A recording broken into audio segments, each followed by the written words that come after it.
Hello guys, welcome again to my channel. Today, open slat vertical sidings. Check out these examples. They are not hard to do. It's very easy to do it using curtain walls in Archicad, and they really give a lot of expression to our architectural projects. I'm going to show you how to do that here in about 60 minutes. So please don't go away, stay with me. You will see how it is to do this. I got lost in my words. Let's get hands to the matter.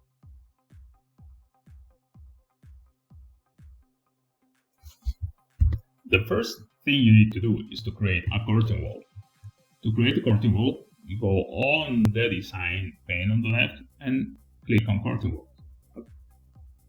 The difference with the curtain wall I'm using right now is that it already has the parameters I need for this vertical siding. So usually when you create a curtain wall, you will have like the standard curtain wall. I'm going to show you what the parameters are. Basically, if you click here on the curtain wall and then you click on the settings data, you'll find the curtain wall selection settings. And from there, for instance, I have set a height of 5 meters 70. That is something you can do. You can customize by yourselves depending on the project. Also, the reference line distance, I left it by default. The floor plan section, I didn't modify anything. And the member placement, I'm not going to use junctions, so I don't care. And the boundary frames, I will use inside boundary. Okay, and yes, to be clear, when you create walls, you create zones too. Well, this curtain wall will have no effect on zones. This is very important because it will modify your zoning schedule. That's the first thing. The second thing is the grid pattern, and this is very important. Usually you can add, you see, more columns, and you can add different parameters for this. Well, we will only use one, okay?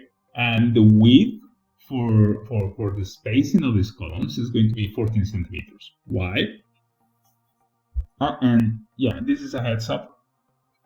My units are in meters, so I'm using decimal meters for this thing because of the size of the thing. I'm not using millimeters, but you need to use whatever units you feel comfortable with. So coming back to this, the spacing is 14. That means that if, for example, my mullion is 10 centimeters wide, there will be a gap of 4 centimeters between mullions. It's as simple as that. And then I used a height of 8 meters. So it doesn't matter. I can stretch the wall as long as much as I need. So that's the first thing. So you only use one column as parameter, okay? And then you set your height. You need to use the deleted panel parameter in both these cases, okay? For the infill, where the pattern is complete, and also for the selected component. So deleted panel. We need no panels in here, okay? And for the pattern origin, I used at the start of the segment and at the bottom of the CW segment, of the curtain wall segment. But you can modify that in whichever way you see fit. And there is also a gap of 15 centimeters here, which I will leave like that. Another important thing here is the frames, and this is very important. Why? Because you need to set up the corner frame and the moving frame. You need no transoms. We will see no transoms unless necessary. I mean, it depends on your project, actually speaking. But we will only work with corner frames and moving frames. Boundary frames we will leave invisible. Transom frames we will leave invisible. So if I'm going to customize corner frame, I go to corner frame type and geometry, and remember that I was mentioning that the spacing together makes about 14 centimeters. Okay, so I have the width for my mullion set at 8 centimeters. That will leave 6 centimeters to the next mullion because that's a parameter I have here under scheme in grid and pattern preview. You see 14 centimeters which makes that if I have 8 centimeters, I will have 6 centimeters between mullion space from face to face. Okay, I will use like more or less a standard depth for this kind of siding because it's quite tall. So we'll use 10 centimeters. They can be even thicker. Sometimes I remember another project in which we had these kind of things like they were like maybe 10 to 12 centimeters wide by maybe 15 centimeters thick. So yeah, that's it. So this is very important. Okay, and then you need to choose the type of profile that you want to plug in this thing. And I decided to use this one, but you guys are free to use whichever one you see fit for your projects. Then, if I go to curtain wall frame settings, it is very important that I use airspace. And as for the solid line, it's up to you guys to choose. Okay. And again, same for the mullion frame. I will basically choose the same settings as for the corner frame.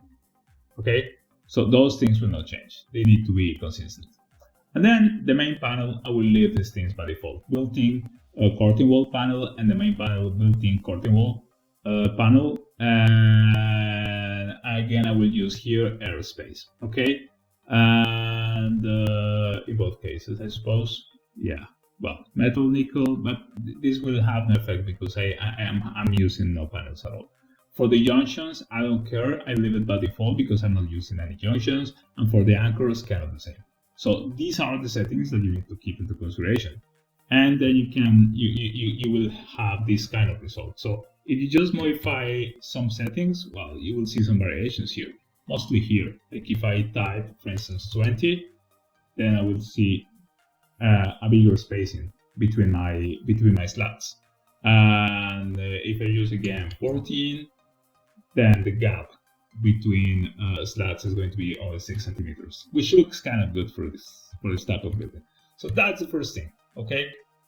So now what we're going to do is to create a curtain wall. This is a meat processing plant that I designed many years ago. And I decided to bring back to life because, as you can see in the background, I used Archicad back in the day. So, well, and this is not correct for the simple reason. Okay, no, it is correct. It is correct. So now that I have it here, I just need to drag my things.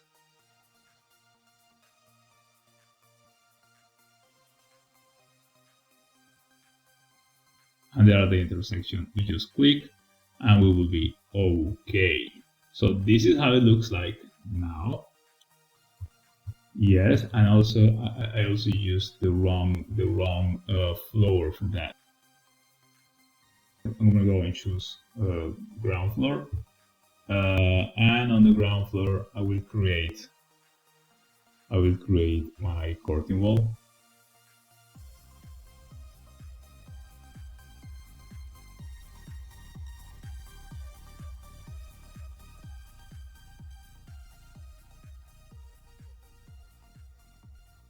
And then if you go to the 3D view, this is what we get.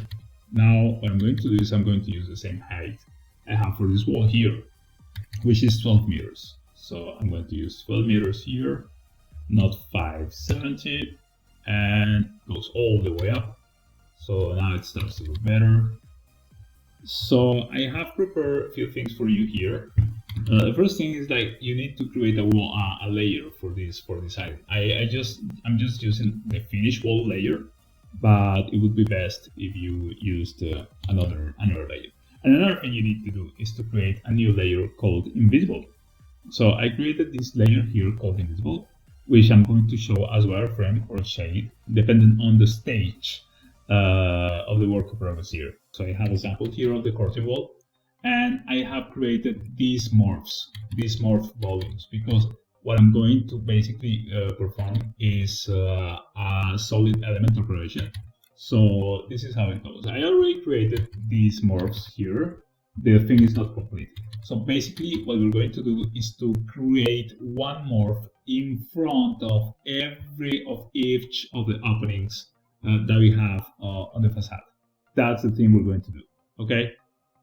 As simple as that. So, for instance, in this case, to keep it real, sorry, we need to pull this face on this morph upwards. Why? Because we need to cut the siding here, okay?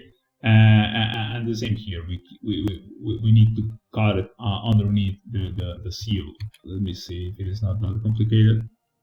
Select here, pull, and you just pull. You can deactivate the snap. Sometimes it's kind of annoying. And same from below. Just click on it. It has to overlap a little bit. You can even switch your point of view. Just make sure that it's okay. Okay. Good. So that's one of the things. Here you need to pay attention to where you cut the siding, because if we want this to look a little bit, like close to reality, you don't do that in practice.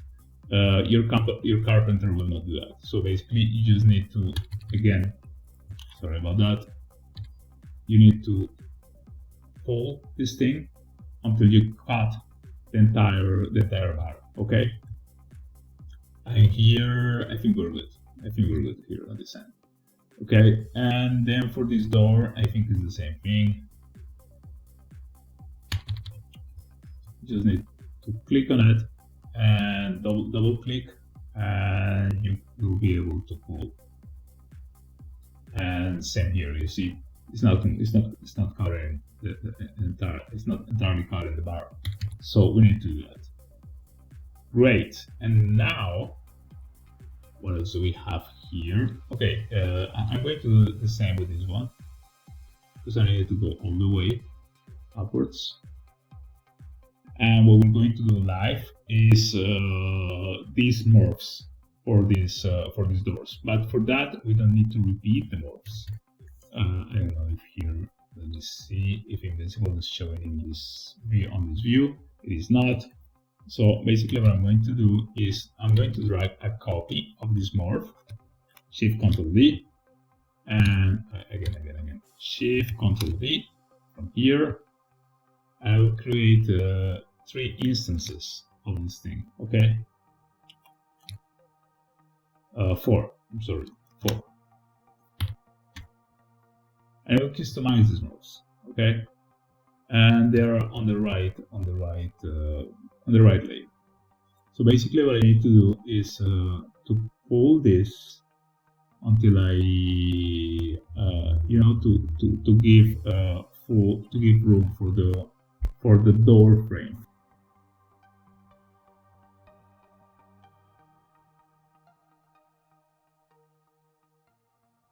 So now I have that, and now I need to customize this one. I have to customize this one.